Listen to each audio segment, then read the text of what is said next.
My name is Nathan Lemfers. I'm a 2014 Trudeau Scholar and a PhD student in political science at the University of Toronto just here, and I study climate and energy politics. So this topic and this conference today is quite aligned with my own interests, especially because for the past 4 years prior to being at U of T, I was a policy analyst at the Pembina Institute, where I studied oil sands and pipeline policy, which is where I know Stephen and Fiona from, who will be on today's panel. And I'm certainly honored to have them here with us today. So the topic of today's breakout session will to get into a lot more details around Canada's energy landscape in particular. So what we're trying to do is trying to find what are the points of contention in energy policy today, what are the areas open for compromise, and what are the places where there are differences. And so we're going to be looking at the visions and the options that are seen by both Fiona and Stephen. This is certainly one of the most hotly contested public policy issues in Canada, and it's quite timely and is demonstrated by just the incredible attendance of the conference overall. And I'm glad that all of you made it here to the final hour of today, a sleepy time. Hopefully you had your coffee beforehand. I hope that we'll be able to have an engaging dialogue that'll be a little informal. What we'll have, at least the scope for today, will be I'll have a series of questions that I'll ask both of the panelists, and then at the end of the session, for about half an hour, 40 minutes, we'll have time for Q&A in the audience. So if you could save your questions till that point, that would be great. So what I'd like to do is just introduce our two panelists. Everyone, I'm sure, was here at the previous panel and has met Fiona Jones, who's the General Manager of Sustainability at Suncor. In this role, she looks at how the company can drive environmental performance overall. So this includes not only Suncor's climate change strategy, but also their sustainability goals. And Fiona has a history before that with Petro-Canada and doing financial markets tradings, both in the energy industry and in the broader financial markets itself. So she has quite a unique understanding in her role doing corporate social responsibility and climate and energy policy at Suncor than a number of other people. And she's a familiar face for a number of people in Canada as well who work on climate and energy policy. She's one of Suncor's greatest people working on this particular file of climate and energy policy. Stephen Guilbeault not often needs many introductions, so merci et bienvenue. But for those folks in English Canada who may not have heard of Stephen, he's the co-founder and senior director of Equiterre, which is an environmental NGO that's based in Quebec, in Montreal. And he's a longtime environmentalist all the way since the early 1990s. As long as many environmentalists my age can remember, Stephen Guilbeault has been around. He's quite frequently in the media, has written regularly in Metro, in Radio-Canada, La Presse, in Corporate Knights magazine. He's worked for a number of years, nearly a decade, for Greenpeace International. He's been an advisor to Deloitte & Touche and has written 2 books. He's an honorary fellow at the Royal Geographic Society, and the French newspaper Le Monde has called him one of the world's top 50 players in sustainable development. Quite the accolade. And I'm looking forward to our conversations that we could have here. It's not often you get to see these 2 different characters here at the same panel, and it will be great to see what are the areas of contention and what are some areas of compromise that we can go forward. Now to the first question, warm-up question will be at least what most people read on the front page of the newspaper these days, pipelines. There's been an increasingly heated debate around pipeline policy in this country, where you see the cast of characters that includes the oil sand industry, the federal government, environmental groups, First Nations, local communities, who all have different positions at play.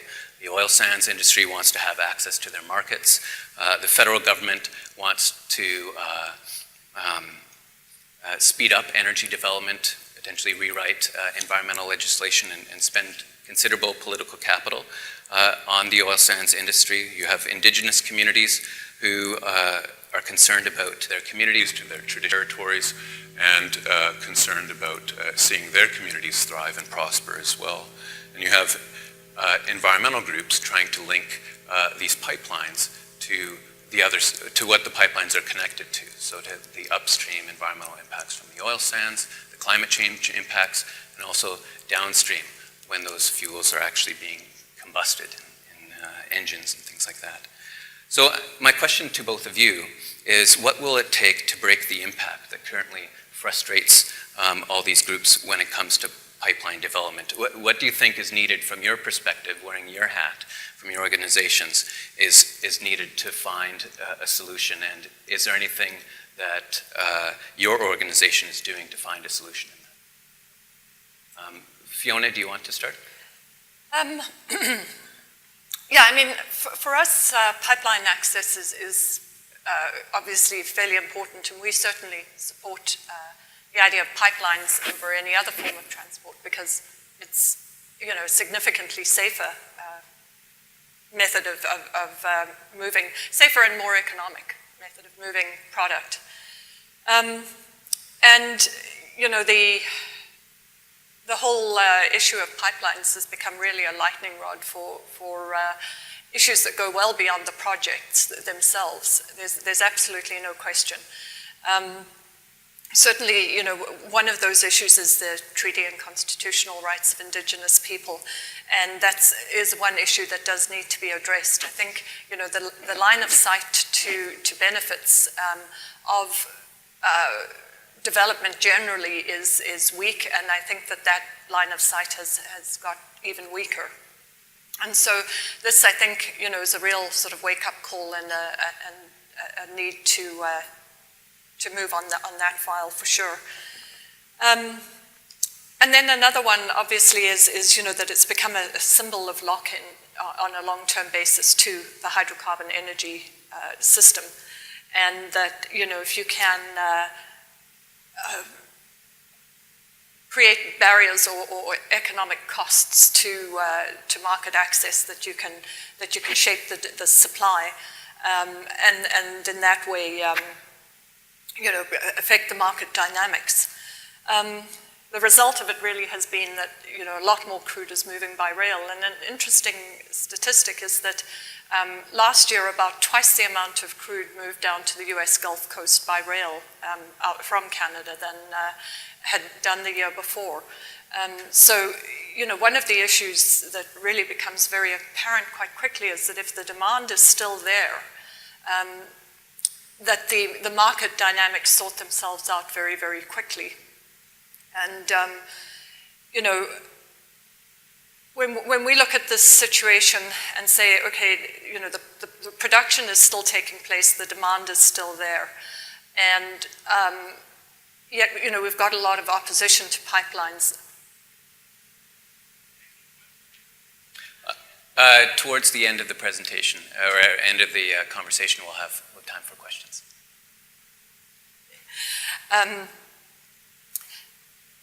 Sorry, I broke my train of thought. You know, given the assumption that the construction and the maintenance of the pipeline is environmentally and from a safety perspective rock solid, you know, we would question why the opposition to pipelines is so vociferous, because, you know, there's an issue of Canada getting full value for its resource production. You know, right now, if we're sending that crude into the Midwest refineries, which are have become a little bit of a bottleneck because the US has very, very rapidly increased its own production of oil. and we're sending that in at a really large discount. That is value that's lost to Canada in terms of money that might have gone, into royalties and taxes and so on. And ironically, one of the bigger beneficiaries of that is the Koch brothers. They own, the big refineries in the Midwest. So, I think that this is absolutely something that we need to look at. From an industry perspective, I think we were really caught off guard and fairly mystified by the whole issue, because pipelines have been in place for 50 years now, and there was a bit of a response around, well, we're not sure if we like them. And there are hundreds and thousands of kilometers of pipeline in existence already. So that certainly took industry, I think, a little bit by surprise, and it's contributed to what's now become, a little bit of a media frenzy in some ways. As an organization, over the last number of years, we've talked about a nationally coordinated approach to energy development, and an approach that doesn't focus on projects on a sort of project-by-project basis, but that really focuses on long-term outcomes and the pathways to get there. And, we think that needs to include a fairly sort of deliberate strategy on how to really effectively deploy the value that the oil sands brings to the economy and its ability to enhance the propensity for low-carbon technology innovation. It also includes some of the policies that govern and regulate the development, and really needs to include a broad number of voices in that discussion. So I think there is a need for a constructive conversation. There's a need to depolarize the issue and to have some sort of game plan for pulling together. And when we look at sort of a nationally coordinated approach, we see this as a sort of collaborative, but getting to some sort of outcome. Looking at it in the road cycling metaphor as a peloton. So how do we be competitive yet collaborative at the same time? And how is Suncor helping expedite that process? How is Suncor involved in this pipeline debate itself? Because obviously you have a lot of skin in the game with shipments that you need to get to your markets at an ideal price and at an ideal time. But how is Suncor acting in this? Is it taking a step back? You mentioned the national energy strategy, but what's your specific role, if there is one? I think we're instrumental in promoting the initial and early discussions on something that was sort of loosely termed a national sustainable energy strategy. We did float the idea. We have given lift to a number of organizations that have looked at that. There certainly seemed to be, I think, a little bit of a collective panic on the part of some parties around what that really meant and what it, how big or unwieldy could it get. We've got this very fractured, in many ways, on provincial lines, jurisdictional issue, and so that's become that's certainly become part of it. I would say that we, at this point in time, there is a lot of organic discussions starting to happen. I don't think that we've been front and center, though, in the actual pipeline debate. Stephen? Thank you, Nathan. Thank you to the Trudeau Foundation for having me here. I will make my remarks in English. Je vais évidemment parler en français s'il y a des questions qui sont posées en français. There's a couple of things. I think pipeline, as you pointed out, both of you have become the lightning rod for the debate and or lack of debate in Canada on climate change, on having real meaningful plan to reach significant emission reduction And I think the public gets that. I think we've been talking to people for climate change for more than 20 years. And I think in many places they understand it. I mean, they don't understand everything, but they understand the problem. They understand we need to do something about it, and they clearly see that as a nation, we're not. And at the same time, they're being put in front of projects that would continue to worsen the situation as opposed to improve it. So it's about social license, really. Because I don't think that there are a lot of groups out there that are specifically anti-pipelines. So in terms of environmental groups, in terms of local population, I mean, it is often about climate change. I've been on an ongoing tour for the last 2 years. I must have gone to see about 30, 35 different communities, and a lot of people talk about climate change, but obviously in communities, it is also about potential local impacts. And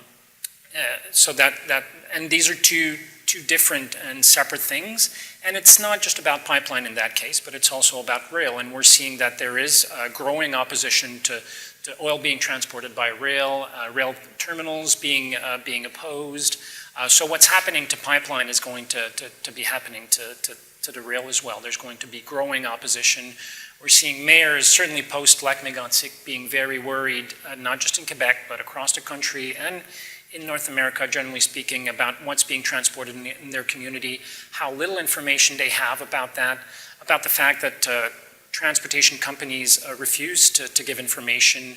So therefore, the response plan that are put in place, when they are put in place, the City of Montreal didn't have an emergency response plan for Enbridge's pipeline that's been there for 40 years, and they discovered that when Enbridge proposed to reverse the flow of the pipeline. So you can imagine that if Montreal doesn't have an emergency response plan to such an important part of infrastructure as Enbridge Line 9, smaller communities when it comes to train and rails don't either. And that's a growing concern. And I don't think it's going to change unless something is done, unless people start seeing changes in terms of how we're dealing with climate change and how we're addressing that problem, both at a provincial and federal level. I think that the Harper government, in trying to help the oil industry fast track, and as I would argue, bulldoze communities in terms of public consultation, in terms of environmental impact assessment, has taken away what was left of social licenses for companies to operate. So the TransCanada submitted its Energy East project to the Energy Board 3 weeks ago. And in Quebec, you already have 20 municipalities that have adopted resolution saying, no, this project will not come through our community.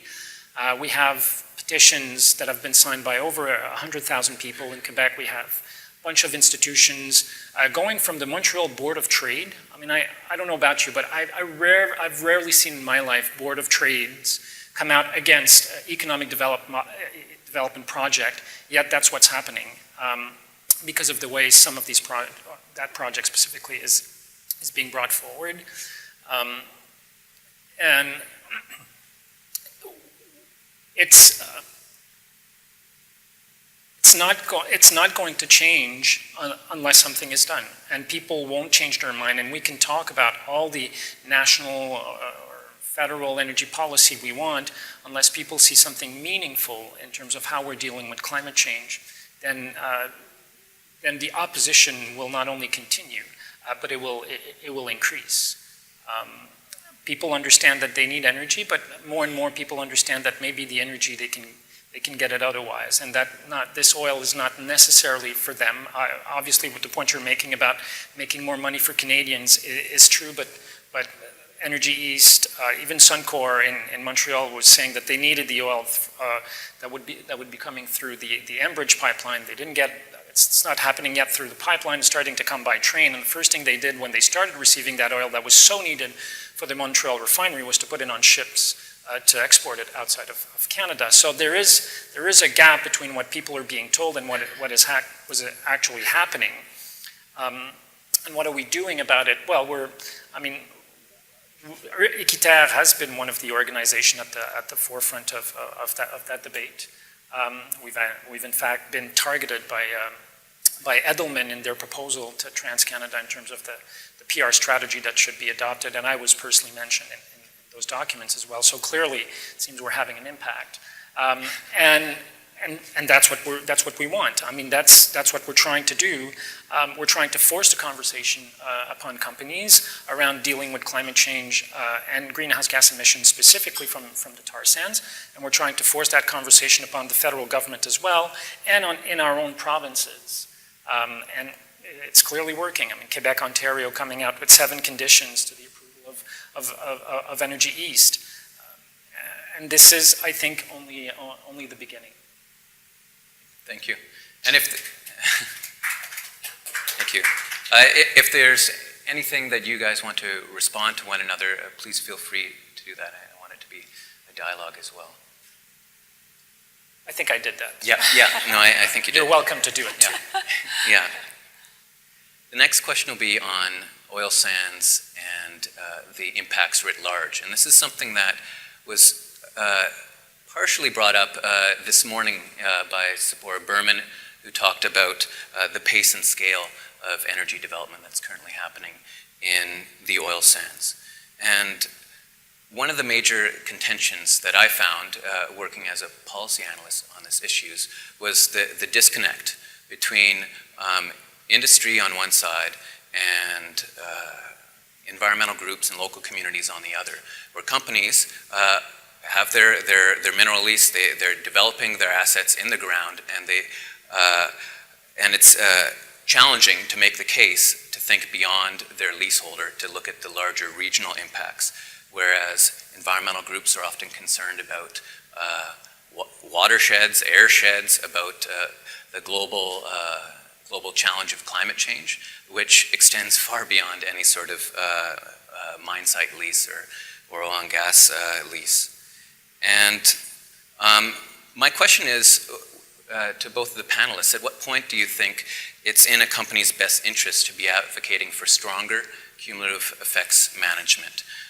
More specifically, what sort of calculus informs a company's decision to invest in mitigating cumulative impacts, so actually putting money on the line to mitigating cumulative impacts, which aren't necessarily in your lease site, but versus maximizing shareholder value.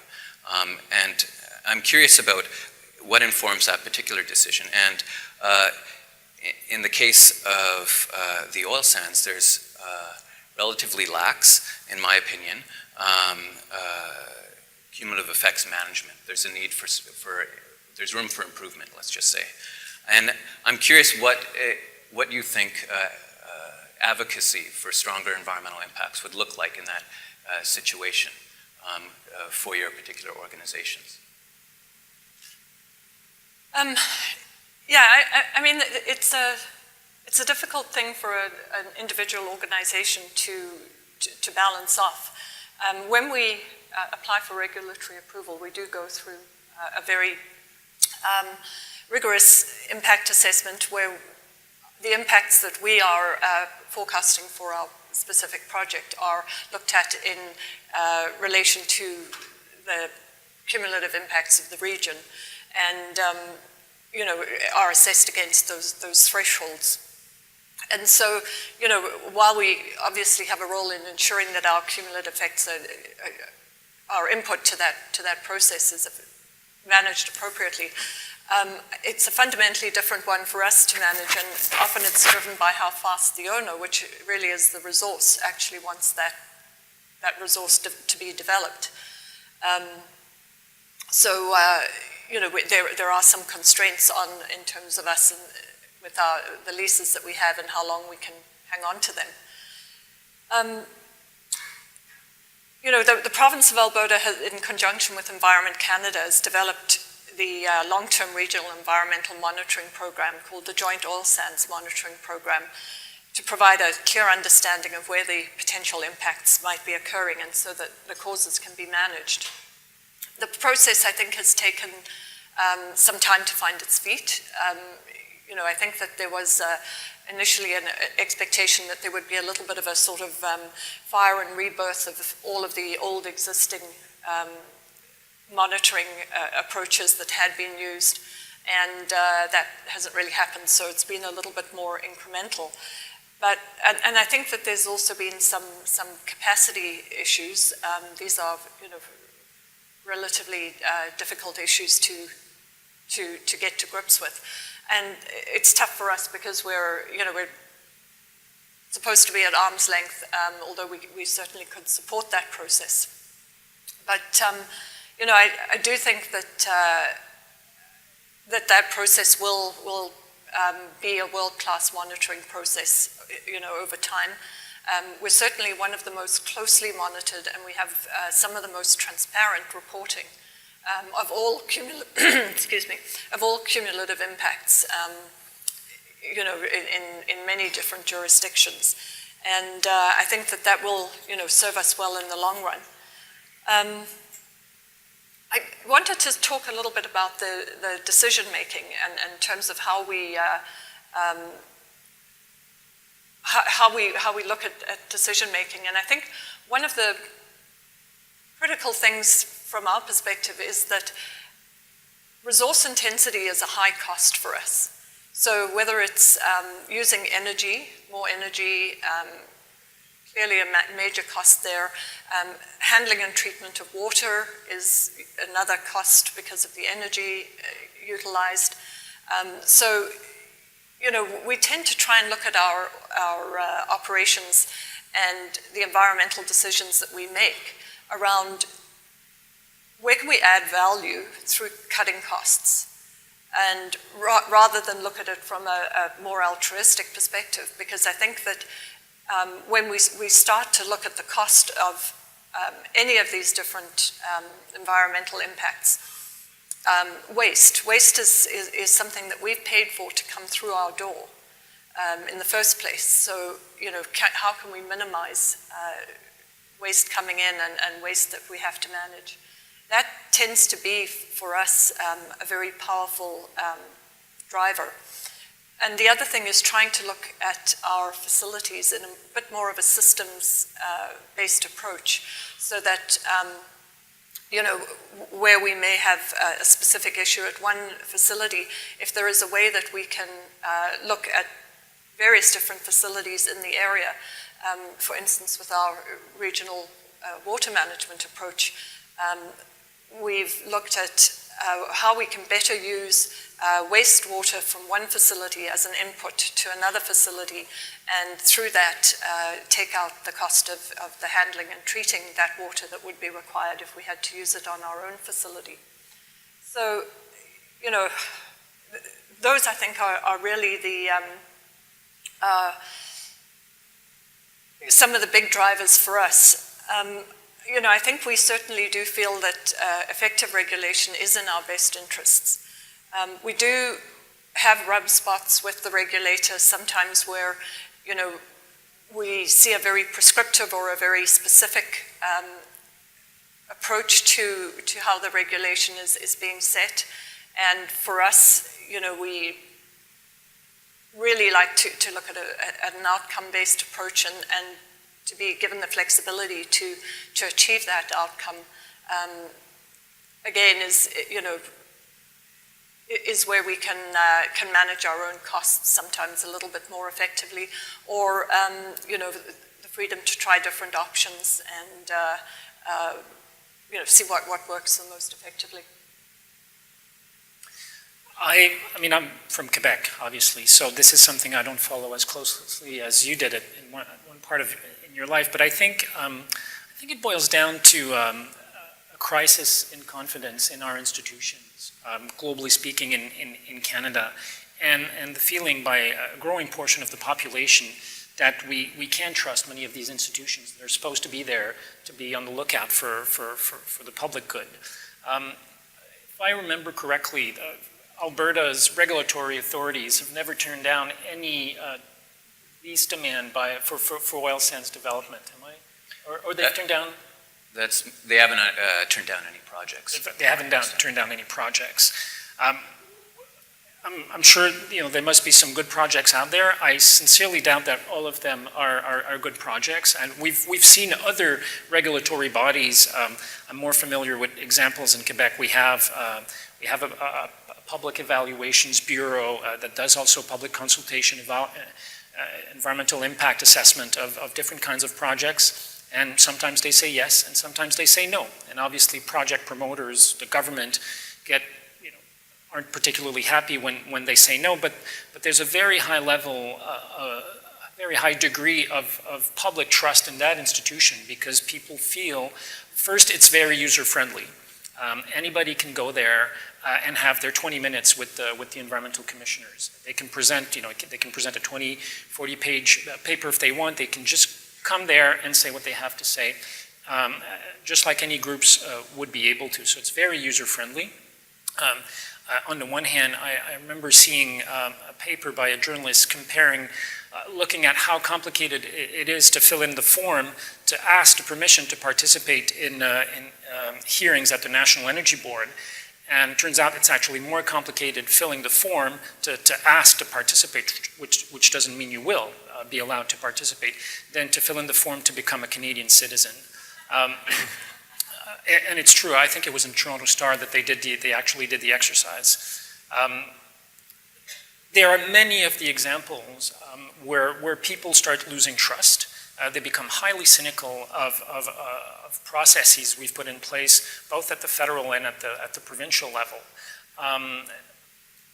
And they simply stop believing. And they feel that then, it comes back to our previous conversation, how can what it is, I'm in Quebec, or in BC, I'm really worried about climate change. I'm seeing Canada isn't doing anything about it. I'm seeing that Quebec, Ontario, BC have reduced their greenhouse gas emissions below 1990 levels, yet Canada's emissions continue to increase. What is it I can do as a citizen? Well, certainly not go and participate in NEB hearings or in the Alberta process, because an individual can't really do that over there. So I'm going to take to the street. I'm going to start opposing projects like Northern Gateway or Energy East or Line 9B reversal or Kinder Morgan. And I don't know, for a company it must be a bit difficult. On the one hand, some of the companies that could be considered more progressive haven't lobbied the government for the type of regulatory changes that we've seen, certainly on the part of the federal government. It was probably the dinosaurs in the group that did that, but the entire industry is paying for the fact that the federal government decided to become a cheerleader for the oil and specifically tar sands industry, as opposed to being there to protect the public. But now everybody's paying the price, and I've had several conversations with pipeline companies and representatives from pipeline companies and oil companies. I've met people from Enbridge and TransCanada a number of times. And if we had real meaningful targets to reduce greenhouse gas in Canada, if we had plans to deal with air pollution, with water pollution, with what's happening with First Nations in northern Alberta, I think that, there would still be opposition to what we're seeing. But I think that the public discourse and the way things are happening would be totally different. And unless or until this changes, I think the situation will continue to unfold as it is. And I think that, if I may be bold, I've worked with the renewable energy industry, and more specifically the wind energy industry. And when wind started, everybody was happy. It was small, it was cute, and then bigger projects started being developed closer to communities, and there were some problems. And the industry had two choices. They could have dug in their heels and say, no, there's no problem, everything is fine, let's just go ahead. Instead, they said, okay, let's address these. They went to the government, we worked with them, they said to the government, listen, we need better processes, we need to find ways to give more resources to communities to create their own processes in terms of public acceptance, environmental impact assessment. And they were very proactive about it. And it doesn't mean that all of the wind projects that are being put forward are good ones, but I think that by being proactive, it has enabled the industry as a whole to continue to have this license to operate that is so essential. I think what we're seeing basically is I don't know how many of you did political science and read Rousseau, but le contrat social, our social contract is changing. I mean, before basically government and the private sector took most of the decisions that we're taking in those fields, and now there's a third actor, which is the public, which didn't have much to say about anything before, and now saying, hold on a second, this thing is going to pass in my backyard, it's going to affect my air, it's going to affect the climate, the future of my kids. I have a stake and I have a say in it. And I think government and some industry sectors clearly have a hard time dealing with this and adjusting to that new reality, but it's not going to go away. I agree there. I mean, I think one of the things that does need to be put a little bit on the table for the oil sands industry is that there is a very deep frustration on the climate change side with emissions rising, and this idea that you've articulated very well, that nothing is being done about it. And I think we have to be honest and say that production has been rising, right? There's a certain amount of emissions per barrel, and as you increase production, that increases emissions. So, if you look at the 50 million odd tons a year that the oil sands production contributes to Canada's total emissions, it's around 6.5%. It could increase to around 9 or 10%, depending on how fast the pace of development continues. I personally think that some of the earlier forecasts for the pace of development are wildly optimistic. There's just way too much happening globally with natural gas development and other energy development that resources are just stretched way too thin. But so that's that 50 million tons is emissions that weren't there in 1990, essentially. So that's what's that's the emissions that are rising.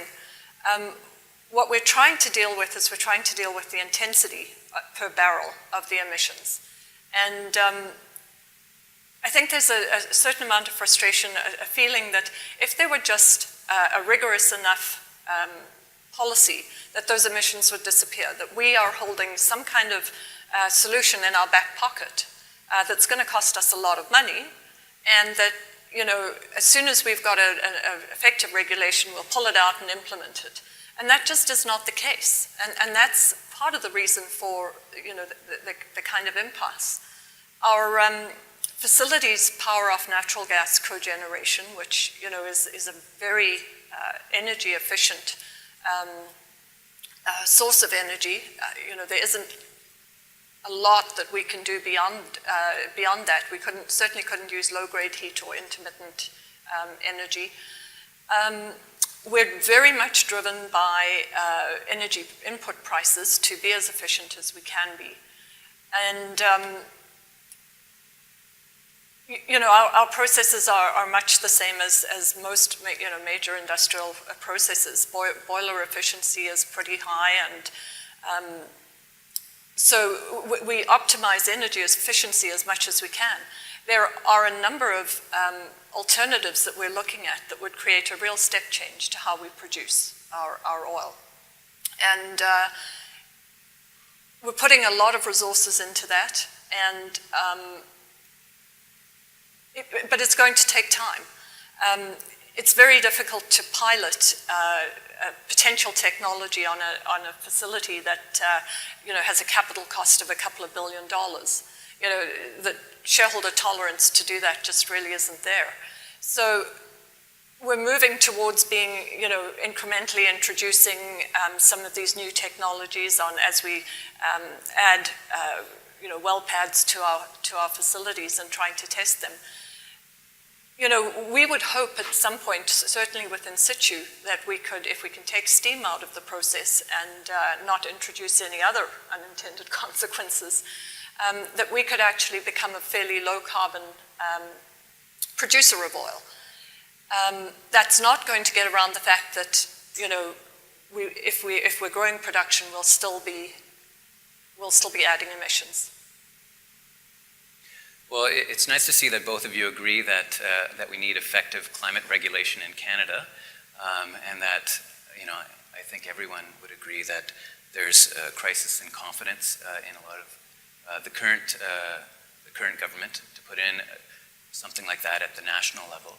You know, Fiona, you mentioned about the need for a national energy strategy, and a lot of that has been pioneered not by the federal government, but by provincial governments through the Council of the Federation meetings. And I'm just curious, what role do provinces have in this debate right now, where it's calmed down recently right now, but there was disputes between BC and Alberta over the Northern Gateway pipeline, disputes about what are some of the impacts from the oil sands on the competitiveness of Ontario's manufacturing sector, or Quebec's manufacturing sector. You're seeing massive divergence in public interest, where a poll just this week showed that 1/3 of Quebecers support the Energy East pipeline, which isn't great numbers. And it's completely the inverse in Alberta.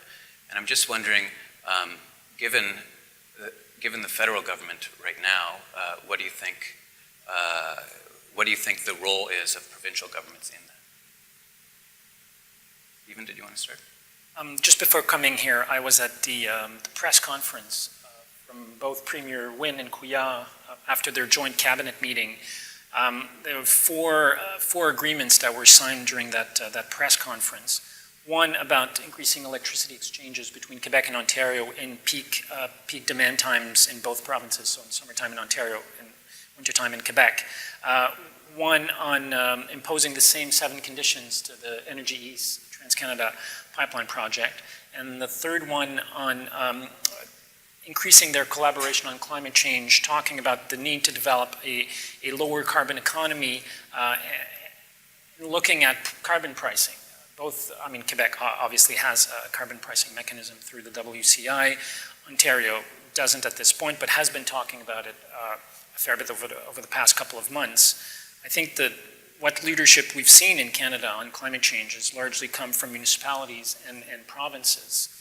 During her remarks during the press conference, Premier Wynne talked about the fact that Quebec and Ontario would now demand that any national energy strategy includes a component about greenhouse gas reduction, which wasn't there in the document that was going to be presented at the last Council of the Federation meeting. That project was piloted by Alberta, Saskatchewan, and Newfoundland. And both Quebec and Ontario said that was not acceptable, that the document was leaked to the press. So I think provinces have been playing a very proactive role. Obviously, it is challenging for companies to end up with different jurisdiction having different rules of the game when it comes to various issues like that.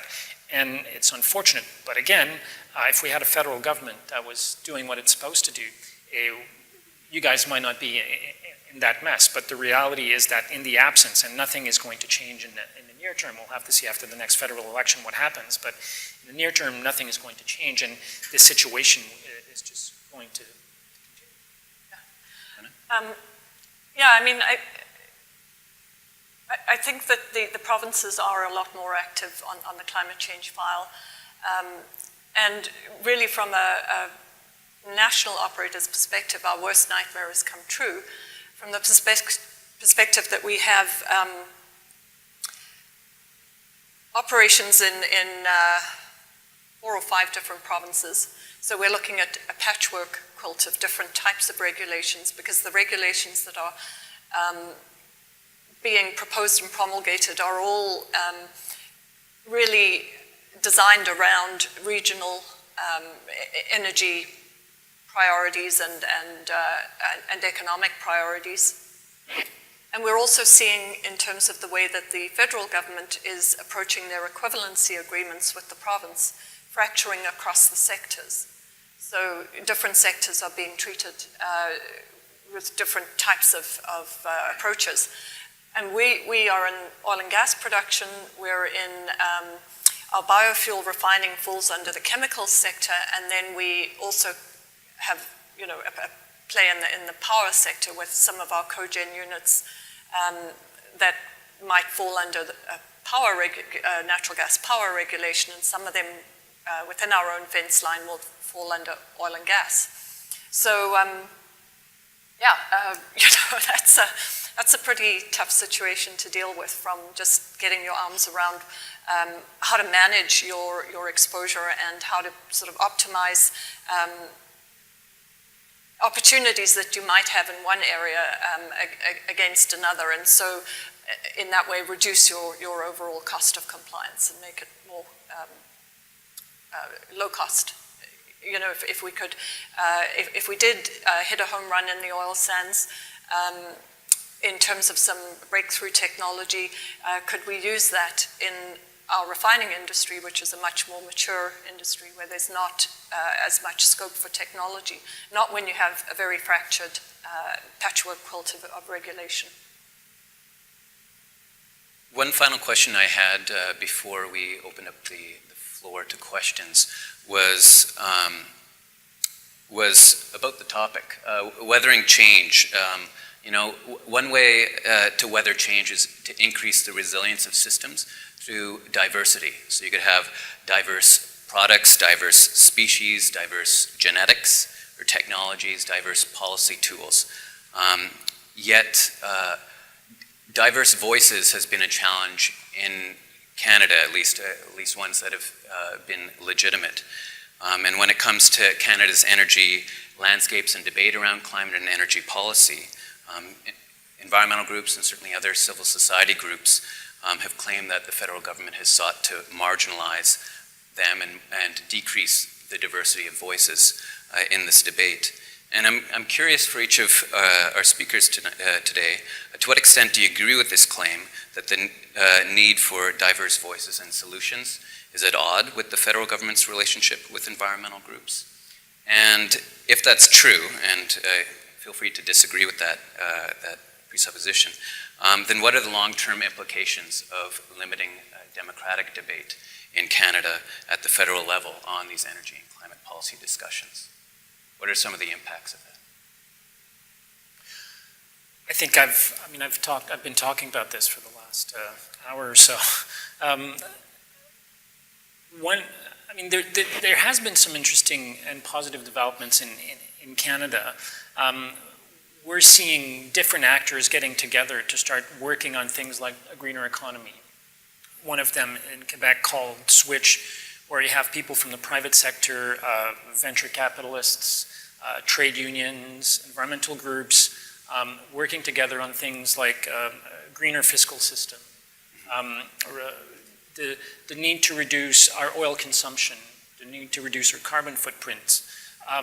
And in fact, I was in, there's this exercise where the Quebec government is trying to look at its entire fiscal structure and say, okay, what it is we can do better, what it is we need to get rid of.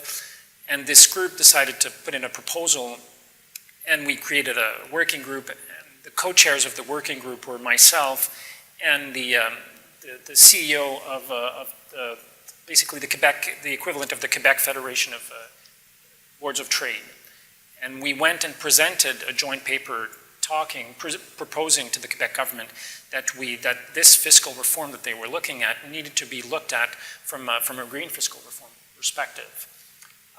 Made the headlines, obviously, you know, the guy from Equiterre with the guy from the Federation of Board of Trade singing the same song about the need to reduce our oil consumption, the need to reduce our carbon footprint. So I think that a lot of actors, a lot of different voices are being expressed. Would it happen if we had a federal government that was doing what it's supposed to do? I don't know, but I think it is in part a response to the fact that in many corners of the country, and we're seeing this in BC and we're seeing this in Ontario, and in other parts of the country, people feel that this very unique view of what economic development looks like is basically 19th century economic development strategy, and people disagree with it. And those voices aren't just environmental groups or citizens groups anymore, but many people from more traditional and even, I would argue, conservative parts of our society are starting to voice concern over what's happening federally. I mean, I can't comment on the relationship that the federal government has with anybody, but I would say from my own organization's perspective, we very much value diverse voices in any process. To get real breakthroughs and real creativity, that's absolutely critical. And I would just say that I'd just talk briefly about two things. One is the level of polarization. I think we need to think about fairly carefully. I used a peloton metaphor earlier, and I think we really have got to the point where the media is feeding on a frenzy of these grenades being lobbed between, federal government and other organizations, and industry gets thrown in. And I think we need to get back to that sort of peloton type of approach. I was going to say that I think that there are many dialogues that are starting outside of the federal government, in many arenas on the policy side. And they're starting to sort of seed organically. And one of the things that we've always played around with is there room in the whole space to have a kind of senior advisory executive council on, for instance, energy development in Canada that brings deep expertise, brings different interests and perspectives, and that has the ability to build the kind of consensus that government just doesn't seem to be able to build right now. And it's an idea that we've sort of played around with and what it would look like, but I kind of wonder if that isn't an approach. And then the last thing that I wanted to say is that we often look very much to government and have higher expectations of them than they're able to meet. And certainly on the climate change file, that whole gravity piece and changing people's perceptions around energy, I think is going to be fairly critical going forward. And that's a role that's something that can happen regardless of what role government sees for themselves or how they play in this sphere. Great. Thank you. I'd like to open up the floor to questions right now, so if you could please line up and we could take as many questions as we can. Maybe if we could go two people at a time, and then folks can answer whichever question they would like to. So if I could have the first two folks go, please. Thank you. My name's Brian Kelly. I have a question for Fiona. And I'm going to start it by saying oil is not milk. And dilbit is not milk. It's about the product, not about the process or the efficiency. You, Suncor, and your colleagues want to manage the debate so that it's about how efficiently are we extracting this tar sands resource. I see Steve Williams on video clips saying, oh, well, we've got this stretch target of 10% less water and X% less energy. And you're talking about being committed to a monitoring protocol to see what damage we're having on the local environment. You're sidelining the debate. When we get to pipelines where we opened, it's not about you don't want to talk about what's the product in the pipeline. You want to talk about the safety and economic efficiency of the pipeline versus rail cars. This is a strategy worthy of Edelman because you're managing the debate not about the central subject. The central subject is about oil. To paraphrase Bill Clinton, it's about the oil, stupid. It's about the oil that you're extracting. It's about the oil you're moving to international markets. And people are not stupid. They know what that implies in terms of climate change. So why does your industry insist on not talking about the product or talking about it as if it were milk? It's necessary and it's desirable and it's benign and we just need more of it. We need to produce more milk and we need to put it in more cars to deliver to the supermarket. Why do we not have the debate about what Sephora brought up this morning, that there's 565 gigatons of space left in our atmosphere for carbon emissions? And the oil sands industry is planning to lay claim to half of that space. Well, who in the world is going to accord the Canadian oil sands industry half of the authority to put carbon into the atmosphere on a global basis over the next 50 years? The debate needs to be about why we're producing. Should we be producing? Not the rate of expansion and development. How about the rate of shrinkage in the oil sands? Because it's about oil. It's not about the efficiency of removing oil or the efficiency of moving oil. Thank you. With respect to the chair's request that this be 2 questions at a time, Brian just asked that far better than I could. So to save everybody some time and get to the answers that I know we're all waiting for, I'll cede my time. All right. Here's my question too.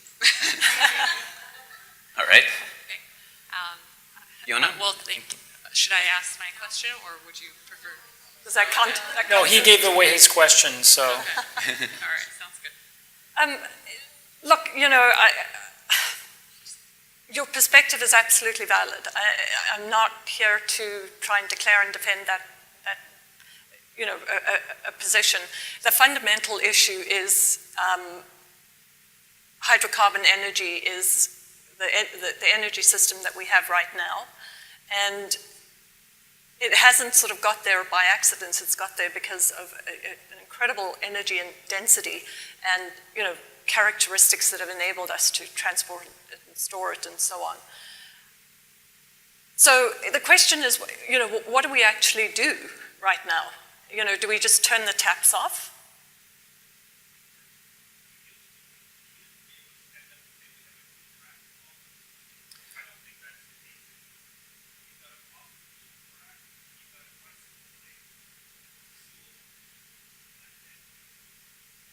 Yeah, so maybe the answer is what, the World Bank and the International Monetary Fund and Mark Carney and all these people are talking about, which is, we have enough infrastructure for oil now, and we need to start yesterday stop investing in new infrastructure, because we have enough to meet the demand.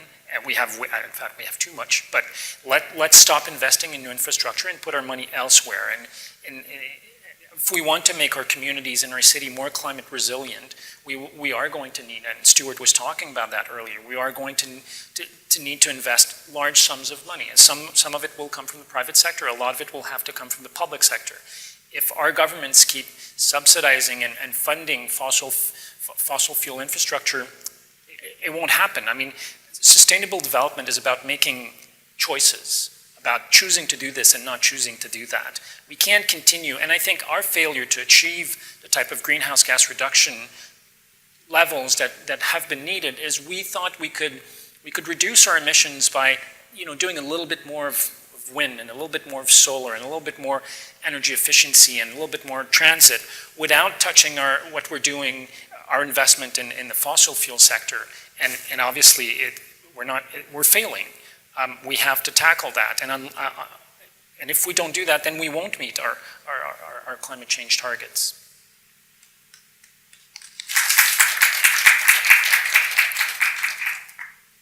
And I think that was one of the elephants in the room, and I'm glad someone asked that question. It's certainly important about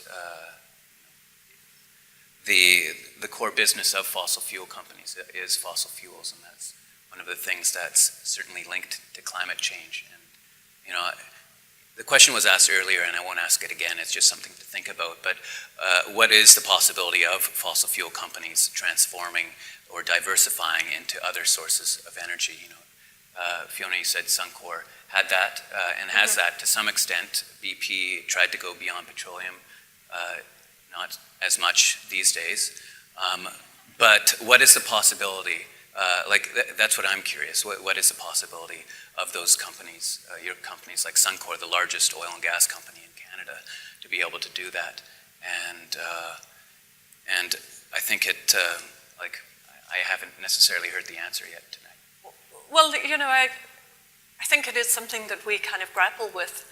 And you're right, our renewable business was entered into as a sort of parallel path kind of strategy.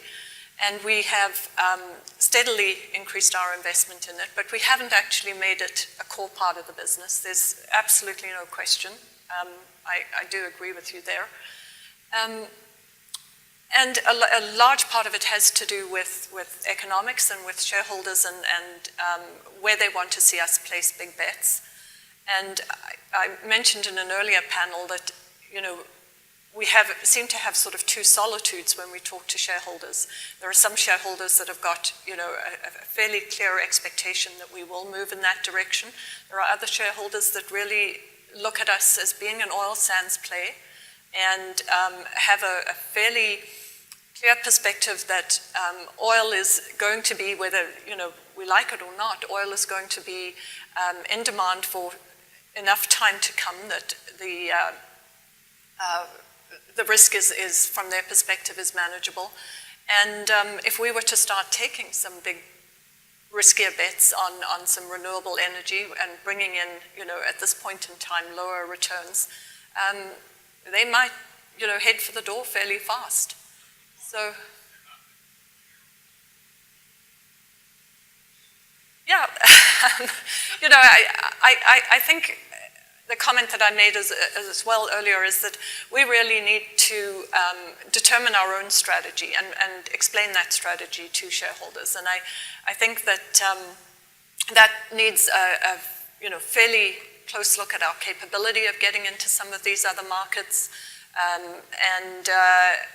and really what we see as our ability to create shareholder value. So, you know, it's a complex decision, and you know, the only thing that I would say is that, you know, we do think very deeply about it. But at the end of the day, we are a largely oil sands company. We have got, you know, some of the best plays in the oil sands. We've been in the business for, you know, for 40 plus years now. And a lot of shareholders do invest in us for that reason. I think we could move on to the next question. Thank you. Okay, so thank you both for being here, particular to Fiona. I think it's really important for the space, for discussion over a difficult topic. And I would like to start by saying something Senator Whitehouse in Rhode Island has said, which is the idea that oil jobs are not the only jobs at stake. And I think this sort of goes into my question, which is about intergenerational justice, in a sense. Like you said, you've been in the business for 40 years, but 40 years is really a short speck of time in terms of our civilization. And I was wondering if I can ask both speakers their thoughts on a sovereign fund for all Canadians, not just the ones in Alberta, much like the one in Norway, as sort of a reparation for our future generations, or as another, or as, you know, security for our future generations. Thank you. Great question, thank you. And can we take the next question? Hi, I'm Elizabeth Beale. I'm an economist, and I'm also one of the Ecofiscal Commissioners. And I really want to ask a question about the fractured jurisdictional issues. But before I do, I just want to also echo what was said in the last session in terms of recognizing Suncor's commitment to putting these issues on the table and contributing to the debate, because I know it's not easy to be part of often a very contentious debate, but it wasn't only in terms of the Ecofiscal Commission, it was also in terms of the discussions on creating a national energy strategy that was part of the effort of policy groups to put on the table. Suncor also very supportive of that authority that has helped to move provinces on that file. So I think there's more here in being here at the table than there is to lose by this. The issues around jurisdiction really worry me, and I think worry our Ecofiscal Commission. There's a lot of debate about where we go in terms of trying to get change. Can we work more effectively with provinces or the federal government, and we know this has been contentious for many years. The whole agreement on internal trade was held up largely because of the fractured jurisdictional issues around the energy provisions. And my own view is that as fast as we're making progress, and you referred, Stephen, to Wynne and Couillard meeting to make some agreement, we see other provinces throwing up barriers faster than you can create, and it's very evident as it affects our power generation system. So, for example, Manitoba, that has cheap hydro, would love to be exported out into Northern Ontario, can't partly because of jurisdictional issues. Quebec opposed the Muskrat Falls development and the Maritime Link coming in to provide hydro into the Maritimes. So as fast as we make progress in one area, it disappears. So my question is, would you agree with that? Do you are we moving ahead or moving back on this? And secondly, can we resolve this without the federal government? Yeah, I mean, the jurisdictional issue is an interesting one because when you think about climate change, it doesn't honor boundaries. And so it's not just a Canadian jurisdictional issue, but it's a US or continent-wide jurisdictional issue. And in many respects, the energy system in Canada has kind of grown up with north-south links much more strongly than it's ever grown up with east-west links. And that I don't think has helped it either. You know, there's always been talk about the issue of clean energy exports from Newfoundland and eastern Canada going into the US Northeast, particularly as they wind down coal. But there's no real mechanism to give any credit at all. And so, you know, you've got these real dislocations happening right across the energy sector. I would just say with regard as well to that sort of idea of a sovereign fund, you know, in principle that I think is something that we aligns with our own thinking around ensuring that we as a nation extract the full value for the resource that we have. You know, it needs to be balanced with the fact that shareholders' capital is mobile and, you know, they've got a lot of options. And, you know, one of the comments that I would make is that as much as we, you know, the oil sands that we produces emissions, I think we do need to understand that the US has dramatically increased their production of crude oil. So, you know, oil sands production is just over 2 million barrels a day. That's taken 40 years to get up there. The tight oil in the US has gone from nothing to around 3 million barrels a day in 5 years. And they fully expect to be around 5 million barrels a day by 2017. So, you know, let's understand that their emissions have increased, you know, by that same amount, if not more, as the oil sands emissions. And the US has had, you know, the good fortune to have a largely coal power grid that it can switch out to natural gas, and, you know, those emissions don't even come onto the radar. So, you know, we are, we have to be conscious of the fact that our shareholders do have an alternative, and that is the tight oil production down in the US. Their capital is very mobile. So. I was talking earlier about the joint press conference by Quebec and Ontario, and when Premier Wynne was asked by a journalist, oh, so you're going to adopt the WCI, you're going to join the WCI, can you tell us what the price tag is going to be for Ontarians? And she said, no, that's not what's in the press release. We say that we want to collaborate on climate change, look at things like carbon pricing, but he kept insisting, probably worked for Sun News, on, you know, can you tell us what the price tag is going to be for Ontarians? And at one point, Premier Couillard said, listen, you're talking about the cost of acting on climate change, but let's talk about the cost of inaction. And he went through, you know, coastal erosion, increase in natural catastrophes, droughts, heat waves. And I was really proud of my premier when he said that. But I think that, I mean, we are just starting to understand the magnitude of what's coming. And this whole issue of resilience is just starting to be addressed in many places in the world, including Canada, certainly not at the federal level, but we're seeing lots of municipalities looking at it, some provinces starting to put some money into adaptation.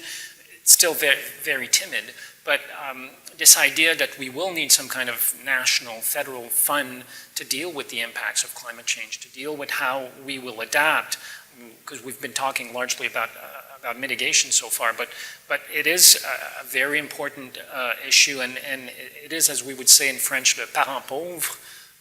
It's not an issue that's being paid a lot of attention to so far, yet it's coming, and it's coming fast.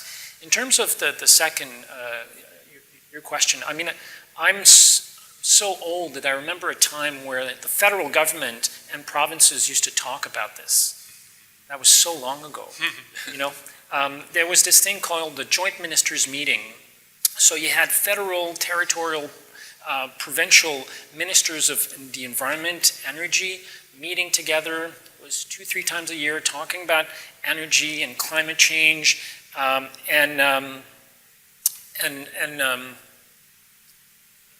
mean, it didn't resolve everything, but at least it was a communication, and people were talking and looking at things together and what it is we can do together. And then, I'm sad to say, Alberta left the table when Ottawa decided to ratify the Kyoto Protocol, and that was it. The Liberals lost power shortly after, and we see what's happening right now. But I think that it would be possible to have a dialogue and maybe even joint strategy, joint action plan to deal with some of these things in Canada. We've done it before on some issues. It's just not possible right now. And the same thing is true about the U.S. I mean, we've had partnership with the U.S. where we've moved together on acid rain, on vehicle emissions. It can be done at the continental level if only there's some political will, and it's happening at the provincial level, certainly through, I mean, it's timid, but WCI and REGI, and there is efforts on both sides of the border by states and provinces to try and do what our federal government seems unwilling or incapable of doing right now. Thank you. We'll take the last 3 questions here before we wrap up. Mitchell Beer from Smarter Shift in Ottawa. I did have a second question before, and I am back at the mic because of something that you said, Ms. Jones, and before I go on, echoing one of the previous questioners, thanks to Suncor for being here. This can't be easy, but it's good that you're here. I go to oil meetings too sometimes. Your comment was we run on hydrocarbons. Your question was, what do we do to turn off the taps? And I don't think I've heard anybody suggest that we turn off the taps right away. But a couple of years ago, I was involved with the publication of a Troche Energy Futures Project report. It was a low-carbon, an inventory of low-carbon energy for Canada. We realized to our horror that with the bookshelves of reports that had been produced, nobody had ever asked, do we have enough low-carbon energy in 2050 in any scenario? And short version of a story that's longer than we have time for here was, yes, we do. That, the supplies are there, the massive potential for energy efficiency before we even start talking about supply is there. What's really interesting is what's happened since. The report was published 2.5 years ago, so we didn't know that there'd be the first of many giga battery factories being built in Reno, Nevada. We didn't know about the giga solar factory that Solar City is putting in New York. We didn't know that Deutsche Bank would project that by 2016, solar will be at grid parity in all 50 US states, okay? And yet, the oil and gas industry is still projecting increasing demand and increasing production, mostly through the 2040s. ExxonMobil, BP, Gulf, I think it's Gulf, not Gulf, one other one, have all pulled out of their clean tech investment. The great news about 7 to 10 days ago, Shell is investing in clean tech. What will 70%, 75% of it go to? Using solar to ramp up their enhanced oil recovery process. Okay, so I think the way I want to frame the question, first of all, to Ms. Jones, you have trouble troubles with, I wouldn't want to be in those conversations with investors who are deluded enough to think that you'll still be in the oil sands, tar sands business in the 2040s or maybe even in the 2030s. What do you need to be able to give them the guidance that they need to change their view of what you should be doing? And to Mr. Guilbeault, what can any of us outside the company be doing to help and facilitate that conversation beyond the stellar work you're already doing? Thank you. My name's Eric Campbell. I work with Mike Harcourt, who would have liked to have been here this morning. He's sidelined in Vancouver with the flu. But I'm going to channel some Mike Harcourt right now, because his mantra over and over again is, let's get real on energy. And I think that requires all of us stopping being hypocrites to an extent, and we have to bridge the divide and recognize the value of partnerships. For any of us who think that we can live without fossil fuels, I challenge any of us to live without fossil fuels for a week. Anybody who got here today in car, bus, subway, plane, train, where we are the demand that Fiona's talking about. So the demand isn't only an Asian demand, it's a Canadian demand. So I think we need to get real about energy in Canada. We all recognize that that fossil fuels have to play a smaller and smaller role in Canada. My question, complementing Mitchell's, I think, is to the panel is, let's look ahead to 2050. Ideally, or not ideally, realistically, what is our energy mix here in this country? And if you want to speculate globally, that would be great also. But I'd be interested in kind of a realistic projection from the panelists. Thank you.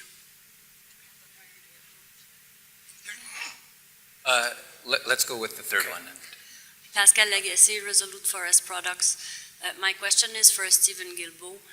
I think that I haven't heard that being discussed since last night, but I think a big portion of why nothing happens on climate change or things move really closely is that most scientists agree climate change is an issue.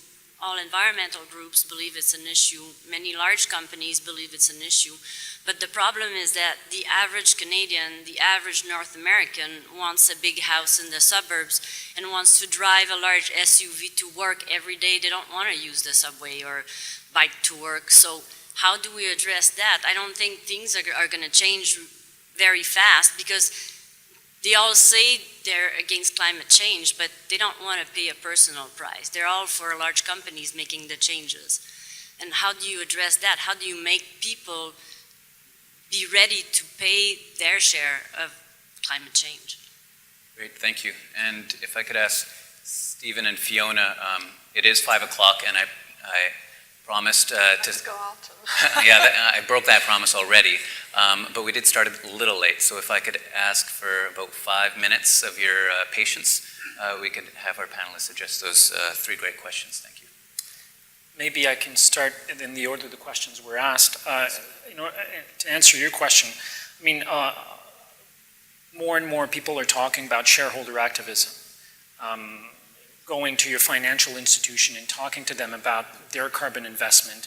I mean, I'm with Caisse Desjardins, which is, a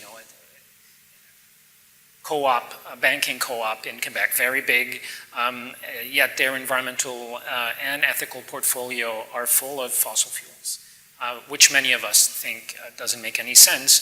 And more they're being told so. And at one point they're going to start doing something about it, like we've seen the Rockefeller announcement in New York in September, large financial institutions starting to, it won't happen overnight, but starting to pull out significant investment from fossil fuel industries and redirecting them elsewhere. But I think putting pressure on our financial institutions, on people who are managing the money we give to them is a very important thing to do, and I think it will help companies.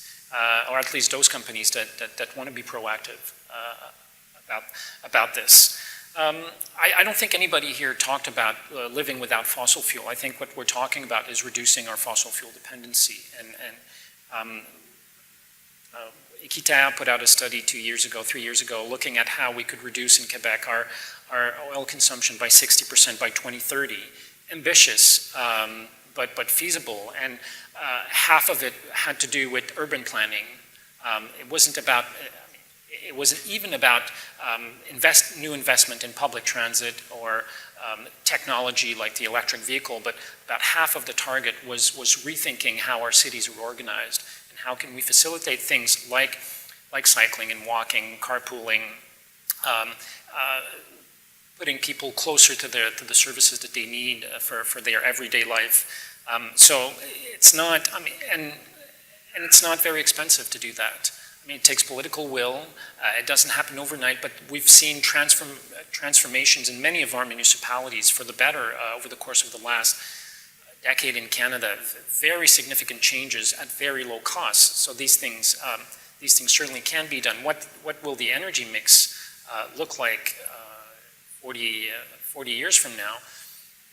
I don't have a crystal ball, but clearly if we are to achieve the emission reduction targets that are dictated to us by scientists around the world, it's going to be significantly different than what we have now. We're seeing many countries adopting, I know, it's far into the future, but fairly ambitious targets to reduce their greenhouse gas emission by the year 2050. I think we're going to see a number of Canadian provinces and U.S. states do the same. I think Ontario, Quebec, California are working very closely together on short-term, medium-term targets around climate change. And obviously, if we implement those targets, and many provinces have, it will significantly change the way we do things. I mean, first, just like I would challenge the view that industry is this one monolithic block, I think the same can be said about the public. We're seeing a record increase in the number of people using public transit. We've seen 10, 20-folds increase in the use of bicycles as a means of transporting people, as people are transporting themselves in our big urban centers, Montreal, Toronto. I mean, Toronto was a bit hard over the past few years with the mayor he had here, but I'm hopeful things will get back on track. Same thing in Vancouver. I mean, we broke last year in Montreal a 50-year-old ridership record in terms of the use of public transit. And the challenge is not that people don't want to use it. The challenge is that we can't invest enough money to provide the infrastructures that are needed, to provide the service that are needed. Suburban trains in urban areas in Toronto and Montreal are at 120% capacity. So, I mean, there are people who don't want to do changes, but there are a lot of people out there who are willing to do it. And in fact, our oil consumption in North America is diminishing. It's diminishing in Europe, and it started before the recession. Kids are stopping, I mean, depending on the age group in North America, kids are stopping to take their driver's license. It's freaking out car companies in North America. I mean, obviously if they don't have a driver's license, they won't buy cars. My oldest daughter is 16. She's lived all her life in Montreal, and when she turned 16, her mom said, "Oh, you're going to take your driver's license," and she looked at her like her mom was from another planet. What am I going to do with this? Why would I want a driver's license? To drive a car? What kind of abstract concept is that to someone who's used her bike, walked, used public transit all her life? She hasn't. I sincerely doubt she will. And she's not unique. I mean, between the age group of 18 to 25, there's been a drop of 33% in North America. And it's a little bit lower in the higher age groups, but I think that things are changing really, really rapidly. On that note, I will have to leave because I have a train to catch. I'm really, really sorry. The train runs on diesel, although I'd be happy to work with people so that it runs on electricity, which would be much better. Thank you very much. I'm really sorry.